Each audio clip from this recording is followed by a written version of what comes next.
If your child wets the bed, we know it can be stressful, it can be embarrassing for both you and your child. However, it's a common issue, affects about 5 million kids in this country, and understanding the causes of bedwetting and how to manage it can help kids overcome this challenge. So joining us with tips for families, Dr. Gigi Chawla, Chief of General Pediatrics at Children's Minnesota. Thanks for being here. Well, thanks for having me. Bedwetting, let's talk about this because you sort of assume, okay, you get potty trained, maybe you're still wearing a diaper or a nighttime diaper, but then it should stop. Tell us what you sometimes see.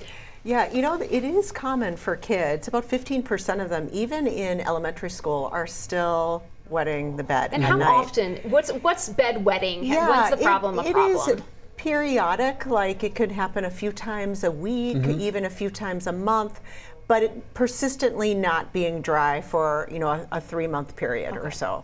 So, I mean, it is common. Lots of families are facing this, and there are real things to think through. The first is that sometimes, you know, the brain-bladder connection just isn't developed enough, and kids are not quite ready, especially toddlers, to be able to stay dry at night.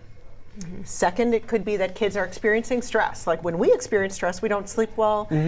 Kids can do the same. If there's a lot of stress that they're experiencing, maybe going to a new preschool, going to a new elementary school, all of those types of things, they might resume bedwetting. But the third are their real medical conditions. The first and most common is probably constipation. If you have a lot of stool pressing on your bladder all night long, you are going to wet the bed. The second is things like acute problems, maybe a bladder infection, could be an example there. And then there are serious medical conditions that we really want you to think about talking and reaching out to your provider with.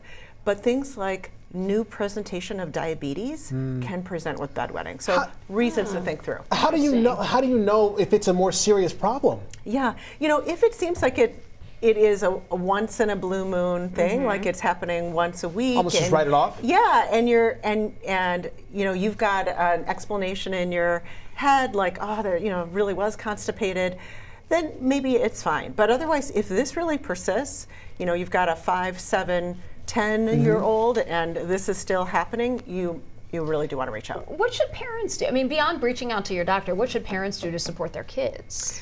Yeah, really important that you go into this with a positive attitude, really thinking that, yeah, this happens, this is normal, and making sure that your child isn't in a situation where it's a punishment. You've got to clean up X and Y and Z, or the other kids in the family are teasing or anything like that. Really create only as much as you can a positive environment about normalizing it and just reinforcement that it'll be better tomorrow. You blew my mind with this one. Bedwetting alarms?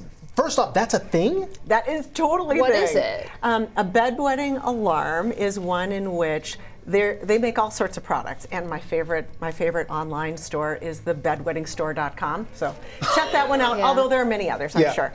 But they make all sorts of devices, like almost like a heating pad, but it's like a pad with a sensor in it that kids can sleep on. And as soon as it starts to notice anything that might be a little bit wet, it's an alarm that's going to wake up your household. Oh, wow. And it will cause kids to like constrict and realize that they've got that brain bladder connection isn't quite built there, and it'll start to teach kids that so they can get up on their own to go to the bathroom. One last question before you go. Should you limit how much they drink before they go to bed? It does help to some degree, but again, it really is that brain bladder connection, because what happens is no matter how much you drink, we start concentrating our urine to not produce a lot of urine overnight, and that's the connection that you're trying to build. Good information. Dr. Gigi, as always, we appreciate you. Yeah, good luck.